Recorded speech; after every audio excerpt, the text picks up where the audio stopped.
Presiden terpilih Prabowo Subianto ingin merangkul semua partai politik demi memastikan pembangunan berjalan lancar. Apa efek baik dan buruk dari pemerintahan tanpa oposisi? Saya masih bersama mantan politisi Partai Demokrat Ulil Absar Abdallah yang juga penulis buku berjudul Islam dan Barat, Demokrasi dalam Masyarakat Islam. Mas Ulil, kalau kita lihat soal koalisi besar, Pak SB pernah mengalami semuanya dalam kabinet, hanya satu PDIP yang di luar, itu 2009 dan 2000 sampai 2014. Pak Jokowi saja oposisinya lebih banyak, ada PKS, sempat Demokrat. Demokrat ada PDIP. PAN sempat. PKS ya, PAN ya. Jadi lebih banyak sebenarnya jumlahnya. Ya. Tetapi di 2009 ke 2014 kita melihat sebuah jalan yang sangat tidak mudah oleh Pak SBY, padahal menang pemilu 2009 itu 3 kandidat menang di atas langsung hampir 60%. Ya, mutlak menangnya. Ya, kemenangan yang luar biasa. Tapi toh dengan hanya satu partai di luar, Pak SBY bisa dibilang waktu itu sempat juga mengeluh bahwa jauh lebih susah saya memerintah di periode yang kedua. Mengapa contoh yang sama koalisi besar ini tidak berhasil di zaman Pak SBY? Ya, selain cuman PDIP tadi yang tadi sudah Anda sebutkan. Betul, Rosi. Jadi Pak SBY itu kasus yang atau contoh yang unik ya. Saya masih memberikan apresiasi yang dengan segala kelemahannya ya. Tapi ini kita bahas sedikit Pak SBY ya. Silakan. Ada beberapa hal yang menurut saya ya harus kita apresiasi pada pemerintahan Pak SBY itu. Jadi gini. Pak SBY itu adalah presiden pertama yang dipilih secara langsung. Dia presiden pertama yang harus merumuskan caranya sendiri karena belum pernah ada pengalaman presiden sebelum SBY harus berhadapan dengan situasi politik di mana ada partai yang banyak, dia dipilih secara langsung dan dia harus bernegosiasi dengan parlemen. Itu pengalaman pertama. Jadi Pak SBY ini belum punya rumus ketika itu. Ya, semua presiden juga yang jadi presiden belum punya rumus. Belum punya rumus. Enggak, artinya situasinya memang baru sama sekali. Dan memang. Ya, tapi kan semua yang jadi presiden juga pasti mengalami hal yang baru. Mengapa ini menjadi sesuatu yang berbeda untuk Pak SBY? Dalam membangun koalisi, menurut saya itu baru sama sekali. Pak Jokowi sudah punya presiden Pak SBY. Oke. Ya. Pengalaman untuk membangun koalisi. Nah, membangun koalisi yang besar itu kan kelihatannya mudah. Besar dan kompak loh ya, kompak dan bisa dipastikan mendukung program-program pemerintah karena yang paling penting kan akhirnya adalah program pemerintah jalan. Nah ini sesuatu yang tidak mudah. SBY berusaha untuk itu, tetapi ya tidak seluruhnya mudah karena seperti saya katakan sebelumnya. Ternyata ada partai yang masuk di dalam koalisi tapi tidak sepenuhnya dia mendukung pemerintah. Kita tahu di zaman itu ada soal pansus senturi, mafia pajak, ya. Dan itu kemudian memang menyita energi yang luar biasa pada waktu itu. Dan itu tidak saja diinisiasi oleh partai di luar pemerintahan Pak SBY. Di dalam koalisi sendiri. Ya. Nah Pak SBY ini mencoba untuk membangun koalisi besar yang kuat tetapi mungkin memang tidak terlalu berhasil. Nah, tetapi yang harus kita hargai dari Pak SBY adalah bahwa dia tetap memastikan bahwa politik ini balance ya. Ada kekuatan yang mengimbangi, kekuatan yang menjadi oposisi dan itu diberikan ruang cukup. Dan ya ada kekuatan yang memerintah. Pak SBY juga tidak melakukan upaya represi sama sekali. Sama sekali nggak ada atau kecil sekali lah. Nah, kenapa begitu? Menurut saya ini analisis saya yang mungkin jarang dikemukakan orang. SBY itu seperti punya beban. Sebagai jenderal Orde Baru yang dipandang reformis. Dia tidak kepingin dipandang mengkhianati cita-cita reformasi. Jadi beban seorang penguasa yang punya latar belakang militer dan Orde Baru, dua-duanya loh ini. Dan masih dekat dengan Orde Baru ketika itu tuh besar sekali. Sementara suasana reformasi masih cukup kuat. Jadi ada kesadaran dalam pribadi seorang SBY bahwa jangan sampai karena presidennya berlatar belakang militer maka ia akan terkesan semena-mena otoriter. Iya, jadi punya dan itu kenapa ini membuat justru Pak SBY tidak efektif dalam membangun koalisi, tetapi justru berhasil di Pak Jokowi? Pak Jokowi tidak punya beban itu. Tidak punya beban itu sehingga dia bisa lebih lebih rileks untuk membangun koalisi besar yang efektif ya, yang bisa mendukung program-program dia. Jadi dia berhasil. Dan ini bagi saya ya kenapa? Kenapa itu bisa berhasil di Presiden Jokowi dengan koalisi ya. Sebenarnya nggak besar-besar amat karena awal masih tersisa di periode kedua masih tersisa tiga partai atau 2 partai. Ya. Kenapa itu berhasil di Pak Jokowi dan tidak berhasil di Pak SBY? Ya di sini kita harus mengakui bahwa Pak Jokowi cukup punya keterampilan ya memerintah yang bagi saya di luar dugaan kita. Statecraft-nya bagi saya luar biasa. Dia berhasil membangun koalisi yang besar seperti ini. Dan dia bukan ketua partai politik. Dan dia bukan ketua partai politik. Dan dia bisa memastikan transisi kekuasaan ini mulus. Dan dia bisa memastikan atau berusaha memastikan bahwa mimpi dia masih diteruskan oleh presiden sebelumnya. Ini Rosi, ini bukan sesuatu yang remeh.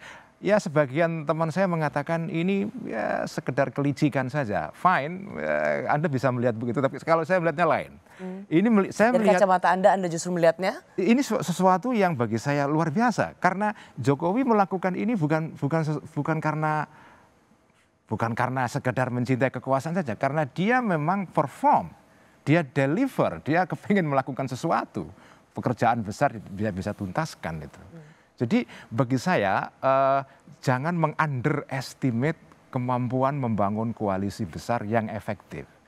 Seolah-olah itu mudah. Ya, kita lihat berarti berkaca pada pengalaman membangun koalisi besar. Satu, Pak SBY koalisi besar terbesar sebenarnya, hanya menyisakan 1, tapi tidak terlalu efektif. Pak Jokowi di periode kedua masih ada 3 partai, kemudian PAN bergabung 2 partai sampai di putaran terakhir hanya tinggal 1 PKS. Iya betul. Bisa sangat efektif. Menurut Anda bagaimana Pak Prabowo membaca jejak-jejak keberhasilan, ketidakberhasilan koalisi besar ini yang akan di-create atau dikreasikan oleh seorang presiden terpilih? Saya kira Pak Prabowo akan meneruskan pola koalisi yang sekarang ini sudah ada dan meneruskan keterampilan memerintah yang sudah dimulai oleh Jokowi ini. Kita tahu bahwa sebetulnya koalisi besar yang efektif ini bisa bekerja, Rosi, itu juga karena ya ada sesuatu, ada chemistry yang diusahakan ya. Bekerja di balik itu semua yang apa itu? ada chemistry yang bisa memastikan ini bisa jalan ini. Dan satu hal menurut saya bisa jadi karena Anda tadi mengatakan berharap PDIP ada di luar karena terbukti efektif menjalankan check and balances. Tapi kita juga melihat bagaimana pernyataan Pak Prabowo menanti ketemu dengan Ibu Mega. Pak Hashim mengatakan sudah 2 tahun Pak Prabowo menunggu bisa bertemu dengan Ibu Mega. Jadi semacam memang ada keinginan yang genuine dari Pak Prabowo untuk bertemu dengan Bu Mega. Yeah. Dan rasanya ini menjadi catatan penting buat Pak Prabowo. Rasanya ia harus merangkul PDIP supaya apa yang dicita-citakannya juga menjadi satu harmoni. Tidakkah ini juga menjadi pandangan Anda? Saya berharap begini, kalau harapan saya ya, Pak Prabowo merangkul Ibu Mega sebagai tokoh bangsa, tapi itu tidak berarti serta-merta merangkul atau mengajak PDIP menjadi kekuatan di dalam koalisi atau tidak membiarkan PDIP menjadi kekuatan oposisi. Jadi membangun kekompakan atau simbolisme tentang tokoh-tokoh bangsa yang bersatu itu satu hal. Kemudian soal koalisi dan tidak koalisi itu hal yang lain. Tapi yang penting adalah kompak ini karena pengalaman kepresidenan yang lalu misalnya hubungan antara Ibu Mega dengan Pak SBY yang kurang mulus itu kan ya tidak enak. Tidak enak toh. Dan tidak enak ya. Enak. Nah itu dan Pak Jokowi itu bagi saya meninggalkan warisan penting di dalam statecraft ya, dalam keterampilan memerintah. Dia merangkul orang-orang yang selama ini menjadi musuhnya atau lawannya itu. Dan Prabowo melihat ini sesuatu. ternyata ini berguna, kapital penting untuk menjalankan pemerintahan yang efektif itu. Dan dia sekarang... Jadi Anda melihat bahwa penantian Pak Prabowo untuk menunggu Bu Megawati itu bukan semata untuk menjadikan PDIP koalisi dalam pemerintahan, tetapi lebih kepada ingin merawat hubungan yang harmonis atau menghormati bagaimanapun juga seorang Megawati Soekarno Putri? Saya kira Pak Prabowo dua-duanya. Saya kira dia kepingin mencapai dua-duanya itu, tujuan itu. Tetapi bagi saya, kalau saya sih berharap PDIP tetap menjadi kekuatan oposisi. Karena bagaimanapun tetap kita butuh pengimbang. Ya, pengimbang di dalam parlemen dan di luar parlemen. Anda nggak konsisten, Mas Ulil. Kenapa? Karena dalam tulisan Anda di Opini Kompas, Anda menyetujui tendensi untuk merangkul semuanya. Tetapi sekarang Anda berharap tetap ada oposisi. Nggak, bukan semuanya. Saya merangkul dalam pengertian bahwa ada kekuatan besar yang efektif ya. Tapi kan tidak harus semuanya itu menjadi kekuatan dalam kekuasaan. Bahwa kekuasaan harus diimbangi, saya tetap berpandangan itu penting ya. Tetapi kekuasaan yang efektif. Pertanyaan besar pasca reformasi Rosi adalah kekuasaan yang efektif. Ini pertanyaan besar loh. Orang sekarang ini lebih banyak berbicara soal oposisi dan demokrasi kebebasan.